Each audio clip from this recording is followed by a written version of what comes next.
participación de María de Lourdes Maldonado Jaramillo. A continuación contaremos con la intervención de Daniela Estefanía Chávez Revelo, representante de la plataforma Organizadas por una Ley Justa y Reparadora.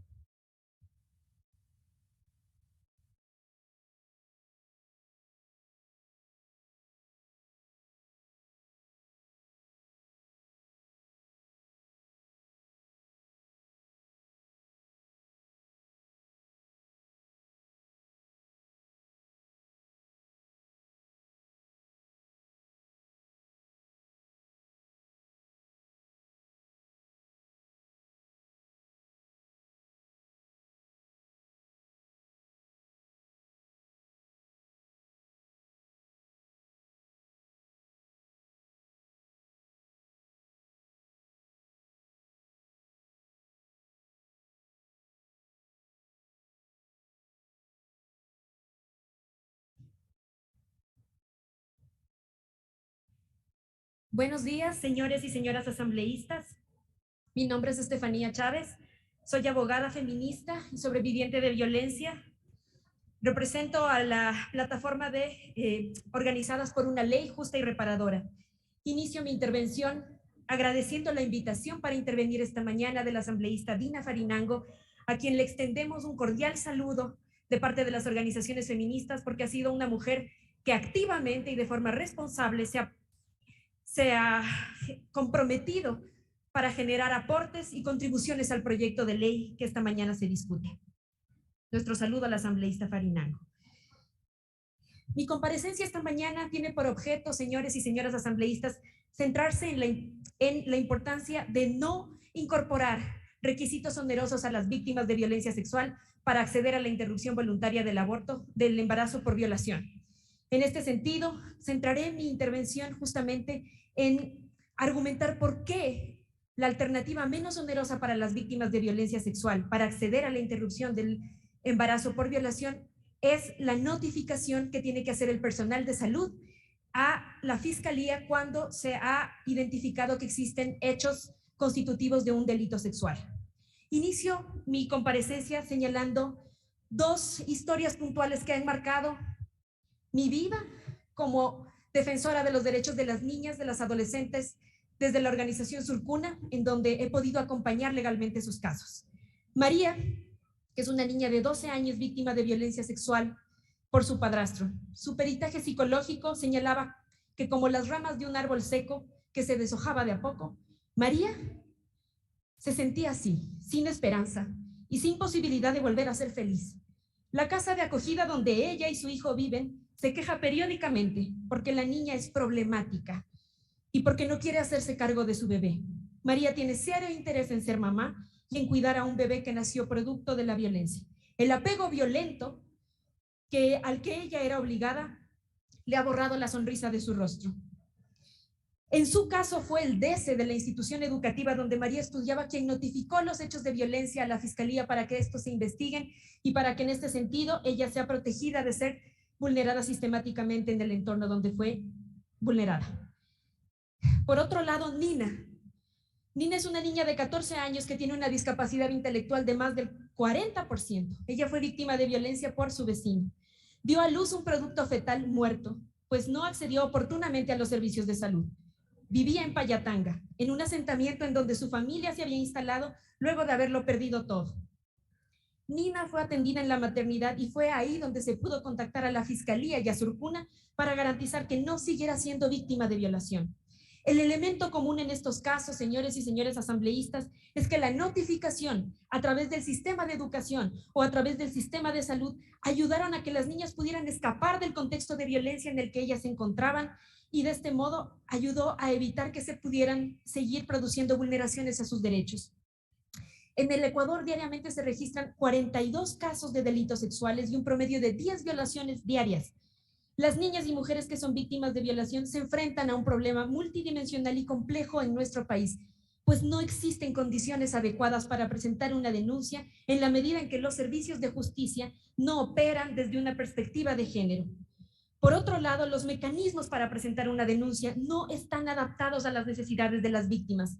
No se cuenta hoy por hoy con instalaciones que garanticen la privacidad el derecho a la privacidad de las víctimas cuando cuentan hechos tan lacerantes y tan difíciles y dolorosos para ellas.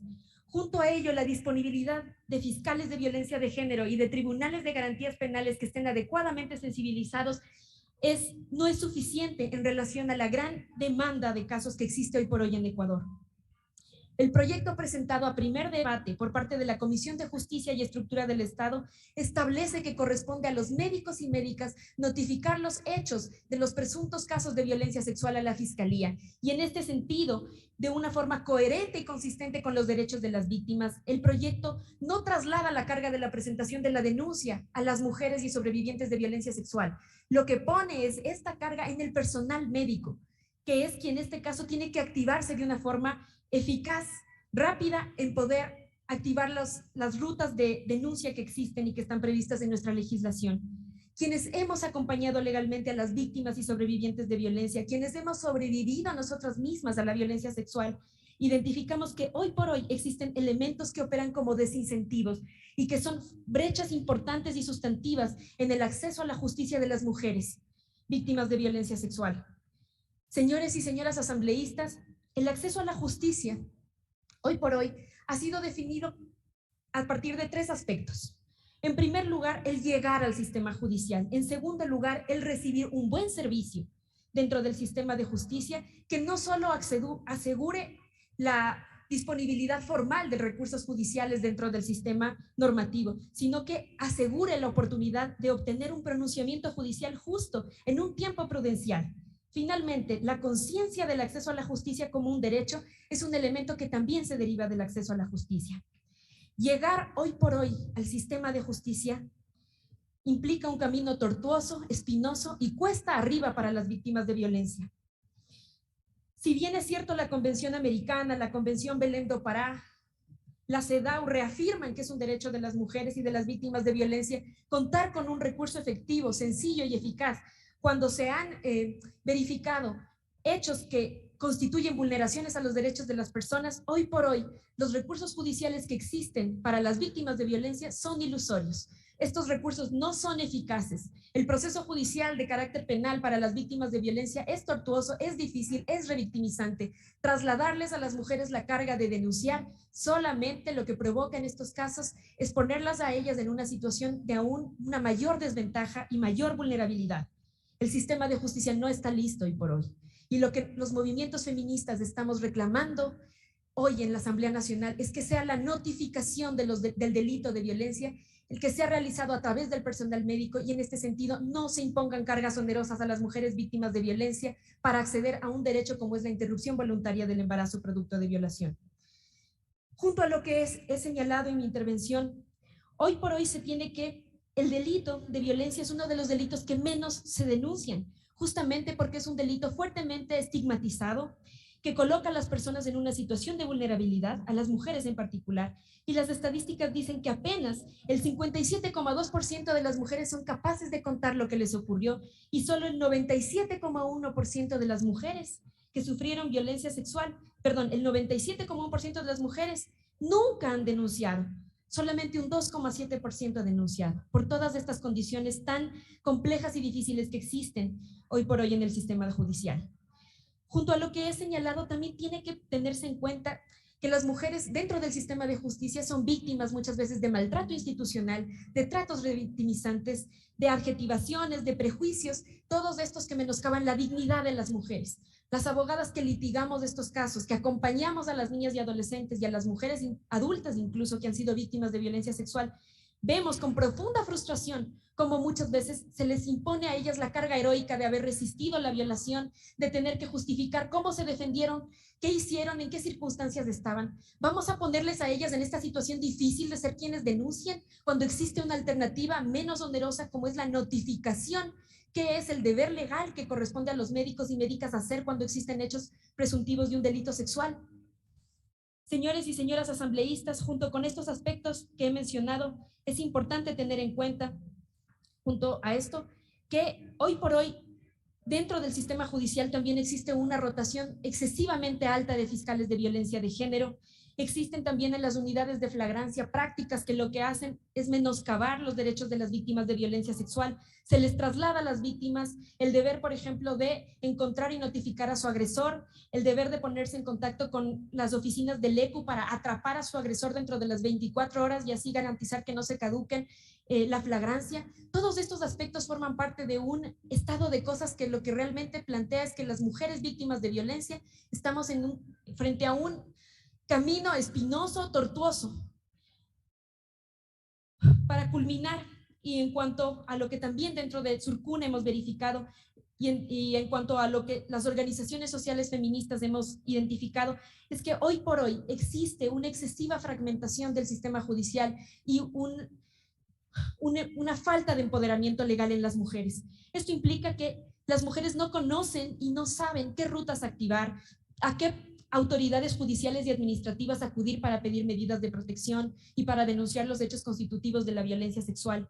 Ponerles a ellas esta carga, como ya lo he señalado, es vulneratorio de derechos.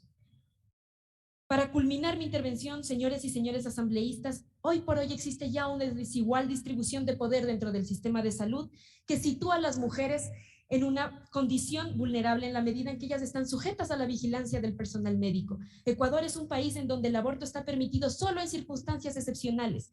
Poner a las mujeres y sujetarlas a una doble vigilancia, ponerlas a la vigilancia también del personal de justicia, partiendo de la premisa de que ellas mienten, de que son mentirosas, es realmente grotesco y realmente atenta contra la dignidad de las mujeres y contra la dignidad de las sobrevivientes de violencia sexual. Como parte de las conclusiones de mi intervención, les insto, señores y señoras asambleístas, a que puedan ser empáticos con la realidad que viven las mujeres, a que puedan activarse a través de un debate respetuoso y también plural, pero que sobre todo ponga los derechos de las víctimas de violencia sexual en el centro. Las víctimas no forman parte de un universo homogéneo. Hay víctimas de violencia sexual, niñas, adolescentes, mujeres que habitan en zonas rurales, mujeres que no son analfabetas, mujeres que son pertenecientes a pueblos y nacionalidades, y para todas ellas tenemos que legislar. El personal médico es quien mejor puede activarse notificando los hechos de violencia y quien es los llamados a activarse promoviendo planes y también medidas para proteger a las mujeres en este sentido y asesorarlas, acompañarlas en los casos en donde ellas han sido víctimas de violencia. Les agradezco por su atención.